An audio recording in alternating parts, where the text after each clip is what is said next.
From Fox 5 New York, this is Good Day Weekend. Good morning and welcome to Good Day Weekend. It's Sunday, May 4th. I'm Lisa Evers in the Fox 5 newsroom. Thank you for joining us live on the Fox Local app. It's a new day with the same problems at Newark Airport, only the delays are getting worse. Incoming flights are currently dealing with 2-hour delays. Nearly 100 flights have already been delayed today, and more than 50 have been canceled. The FAA is blaming staffing issues. United Airlines specifically cites the lack of air traffic controllers. United has cut 35 daily flights, saying it needs to protect customers. And Russian President Vladimir Putin opening up about the ongoing war with Ukraine during an upcoming interview with Russian state television. The leader said there's no need to use nuclear weapons in Ukraine, and he hopes that continues. Putin also said that Russia has the military strength and means to bring the war to what he called a logical conclusion. Russia has the largest nuclear arsenal in the world. Back in November, Putin revamped the country's nuclear doctrine. The updated version gives Putin more reasons to potentially use atomic weapons. And here's a look at your weekend weather today. Temperatures in the low 70s. Tonight, we drop to the 50s. Tomorrow, temps in the 60s. Some are complaining of a traffic nightmare in Queens. A busy stretch of 31st Avenue in Astoria is now a one-way street. Fox 5's Stephanie Bertini has more on how the city says the move is about putting safety first. I think it's confusing.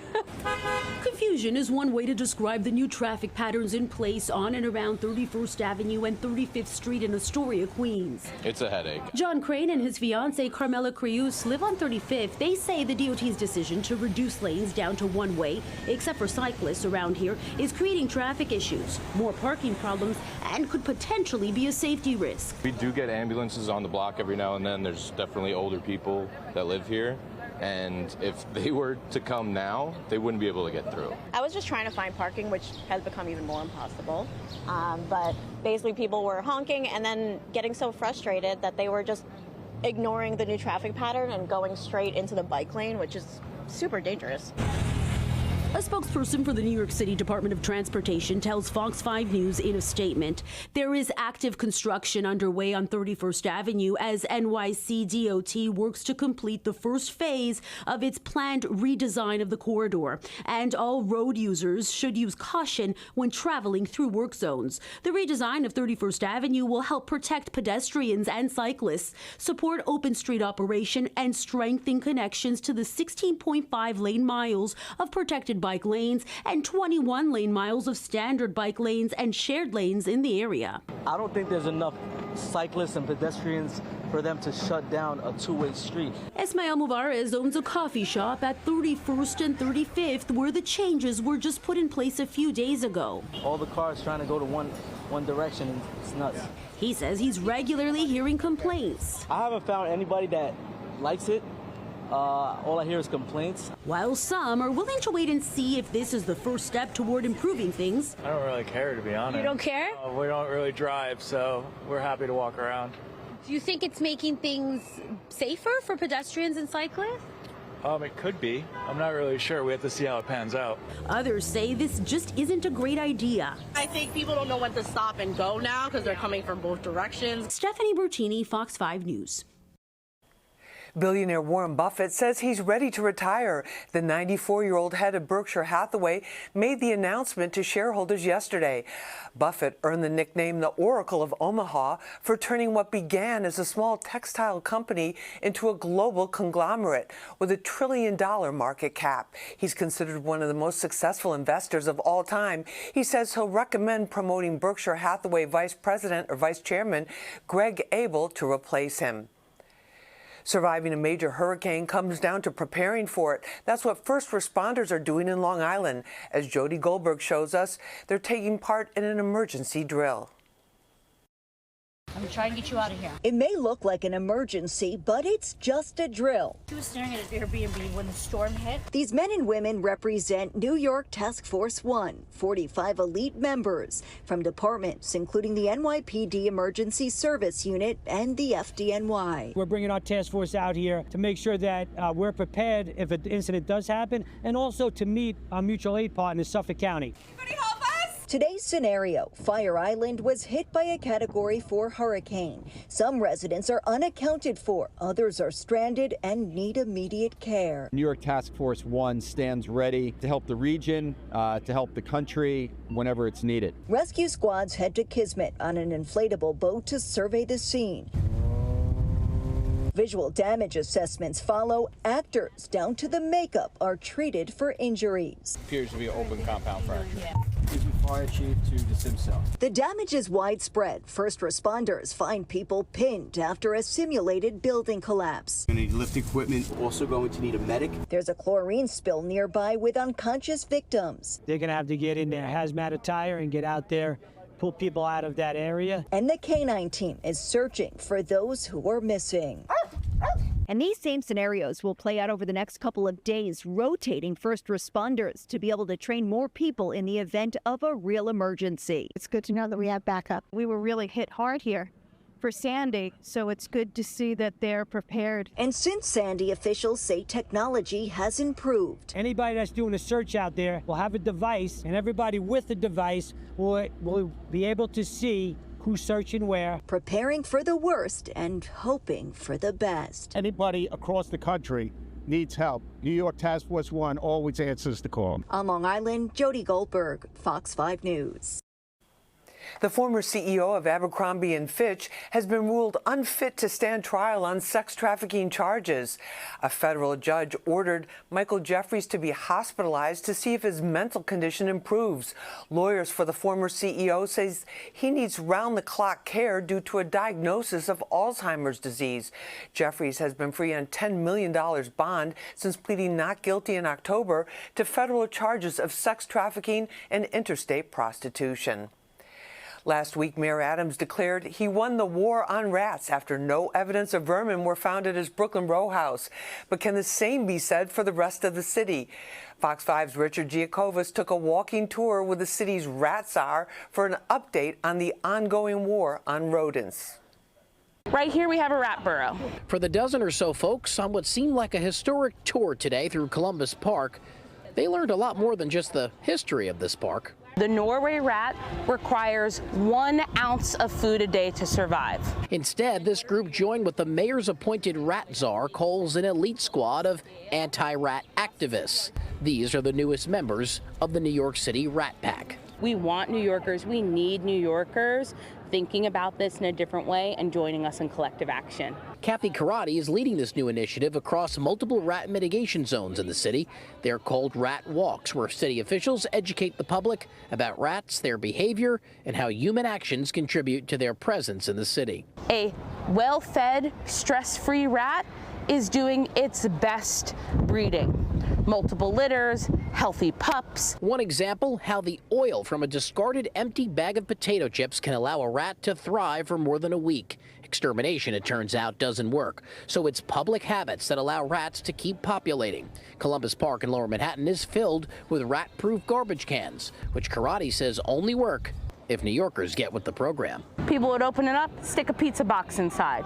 No longer rat-proof. But still, Karate says the new hands-on approach to rid the city of its rats is working, with rat sightings on the decline. We're seeing decreasing in rat sighting complaints, and more importantly, we're seeing increases in compliance. More properties are passing health department inspections in 2025 than they were in 2023. So if you want to join the Rat Pack, the city has scheduled a bunch of rat walks over the next few weeks throughout the 5 boroughs in specific rat mitigation zones. The goal is to take away the fascination and sometimes fear over rats and educate the public on how to deal with them, because they still are here to stay. We're in Lower Manhattan. Richard Giacovas, Fox 5 News. Revelers have been gathering beneath the blooming cherry blossoms at the Brooklyn Botanic Garden.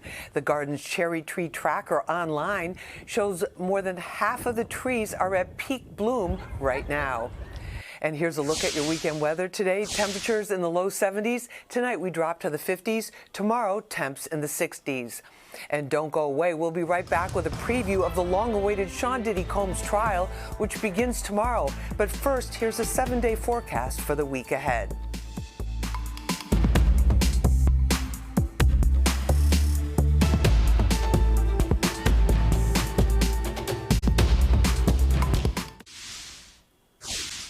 Welcome back to Good Day Weekend. Today, temperatures in the low 70s. Tonight, we drop to the 50s. Tomorrow, temps in the 60s. The long-awaited trial for Sean Diddy Combs gets underway tomorrow. That's when jury selection is set to begin. And then a week later, opening statements. A jury of his peers will listen as prosecutors try to prove allegations of sexual misconduct and other crimes, charges his lawyers continue to deny. Here's a look at Diddy's case as both sides finally get their day in court.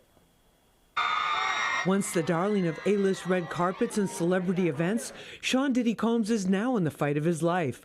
A win in federal court means his freedom. A loss means possibly dying behind bars. The decision ultimately made by 12 jurors.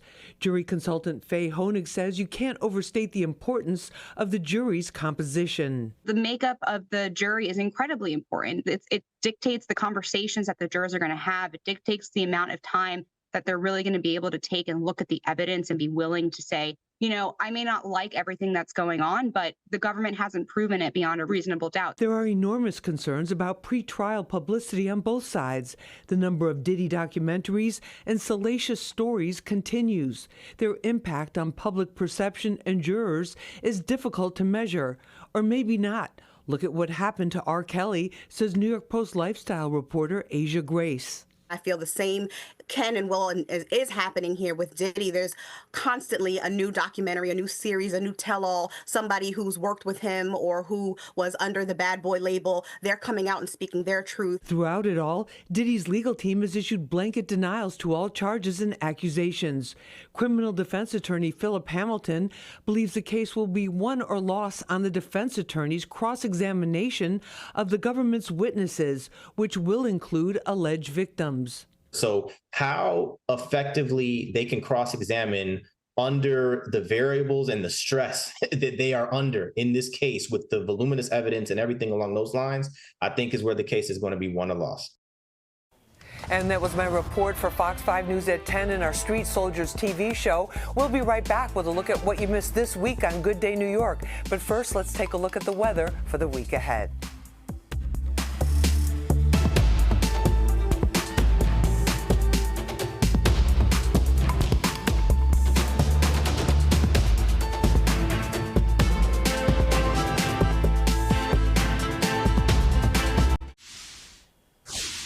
Welcome back to Good Day Weekend. Today, temperatures in the low 70s. Tonight, we drop to the 50s. Tomorrow, temps in the 60s. In New York City, there's an adventure around every corner if you know where to look. But most of those adventures are going to cost you unless you know where to find the things that are fun and free. Crystal Young has a few ideas.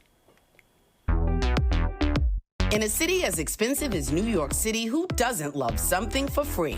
And while spring is sprung and flowers are all around us, you're not likely to see anything quite like this in Central Park. Fleurs de Ville's Downton Abbey, a spectacular floral celebration inspired by the famed TV drama, is back at Hudson Yards.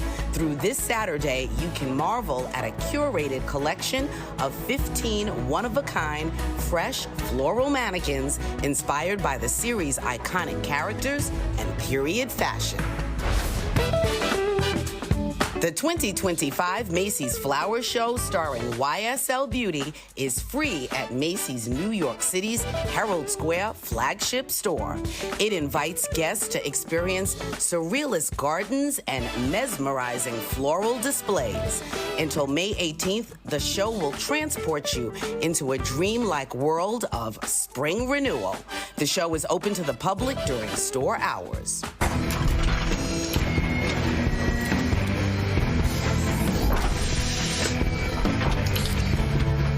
These days, legendary comic book characters hitting the big screen is all the rage, but sometimes it's nice to just get back to basics. You can do just that at Spineworks Comics NYC Free Comic Book Day. Join the fun in Queens at 74-10 69th Road on Saturday from 9 a.m. to 7 p.m. You can snag free comics from various publishers. There's something for everyone. A new immersive pop-up has made its way to NoHo, courtesy of the Brooklyn-born carbon tech company Airco. The company has launched a one-of-a-kind experience in Gasoline Alley until May 3rd. It's called Fuel Store. You'll learn about cutting-edge fuel innovation by exploring high-design concepts, showcasing the future of fuel made right here in New York City. On Sunday, you're invited to cheer on the cyclists who will be snaking their way through New York City during the TD 5-Borough Bike Tour. The annual recreational cycling event is organized by Bike New York. Its goal? To fund Bike New York's education programs. The 40-mile ride usually has more than 32,000 riders. And on Monday, Hornitas Tequila is throwing a Cinco de Mayo party at Supply House Bar and Grill on 2nd Avenue. From 6:30 to 10 p.m. at the Hornitas Mex Gala, you can get a free margarita, eat amazing Mexican food, and dance to the beat of a DJ. So get out there and enjoy New York City for free. We'll be right back with a look at what you missed this week on Good Night New York. But first, let's take a look at the weather for the week ahead.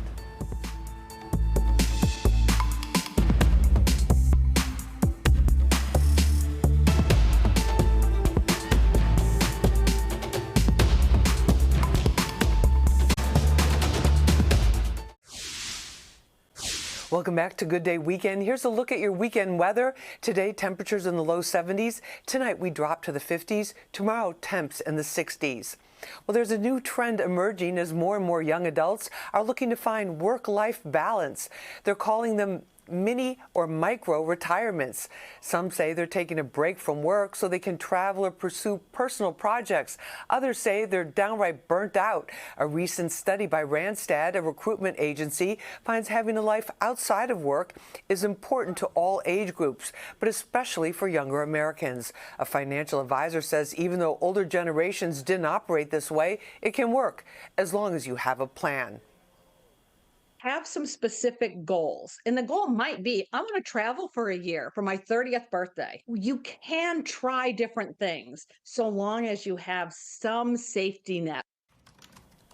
Now, the same study finds 76% of Gen Z respondents said they prioritize a better work-life balance over what they're paid.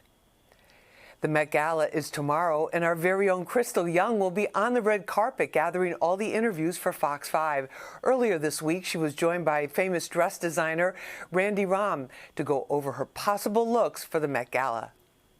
Okay, so let's show a few of the things that we were thinking about. Now, keep in mind that as a member of the press, you do want to be part of the theme, but we get a little bit more leeway to play with it as opposed to like I'm just completely the celeb walking up the red carpet. So a lot of these things we would accessorize and dandy them up and make them more the theme. Correct. But this suit, that suit fit really well.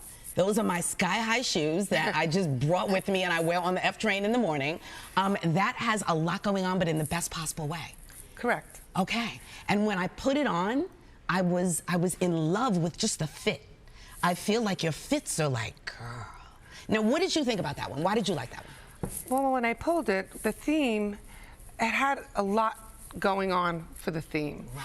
And I thought it was very subtle in the way that be comfortable that you're standing and interviewing people, but it had a little zhuzh going on with the chains. It was like, see what I did there? And you were working it, and it looked really great. Throwing the chains over my shoulders. And I figured that maybe, you know, with some kind of fabulous top hat, and then we would do something to bring the whole look together. Okay. Because you are interviewing the people. We want you to be A, comfortable, and 100%. B, it's more about the people on the red carpet, but you got to be sporting it too, girl. That's right. I don't want to blend. No blending there is here. no blending at the Met Gala. No you blending. need to stand out and pop. Correct. Okay. Now, there was something green I tried on. It had a lot of feathers. It's interesting because I had feathers on the last time I did it, red feathers. That was really beautiful, but I don't know, we put it on and we were like, maybe that's another event. That's definitely another event. Okay. Yeah, without a doubt. It didn't feel this year's Met at all. Okay. Although you looked beautiful in it and the color was outstanding, it wasn't a contender for me. Okay, got you. Now, a beaded dress I put on. Ooh! It weighed about 45 pounds. I was like, hold on, do I need a back brace? And you said, you are not even going to feel the weight of this dress. And Correct. Honestly, the way that it fits, you're like, okay. Yes. It's substantial, but not, you know, in an oppressive way. Okay. That was kind of another event too, right? Yes, I thought this was more, you know, for maybe the Oscars or something a little bit more, I don't want to say formal, but a little more serious and sensual and that kind of a thing. It would be about you, you know, kind of thing. It's okay. You looked magnificent in that. Thank you. Yeah. And you know, I don't have a lot upstairs, so I thought, okay, that is never gonna work on me because I'm gonna have lots of fancy rib cage. And it was pretty, just not for this. Yeah, just not for this. Okay, got you. All right, so we're not gonna say what are like the top 2 contenders. Those are the ones I think I probably won't do. I'm torn between pants and a jacket and just doing a complete menswear, see what I did there, or doing a dramatic dress and then accessorizing the menswear in. Okay, so everyone has to hang on. Yeah, definitely. We're not going to give it up. No, not this time. I give up some things. We're not giving this up. A new Airbnb survey looking at summer travel trends finds vacationers may be looking to stay a little closer to home this year. About 40% of those surveyed said they'd rather drive than fly this summer, and about 40% said they were planning to stay in the U.S. and scrap international travel. Travelers who are going abroad also say they're looking for less popular destinations to save money. For instance, swapping popular larger cities for smaller, less visited destinations. We'll be right back with this morning's top stories, but first, here's a look at your 7-day forecast for the week ahead.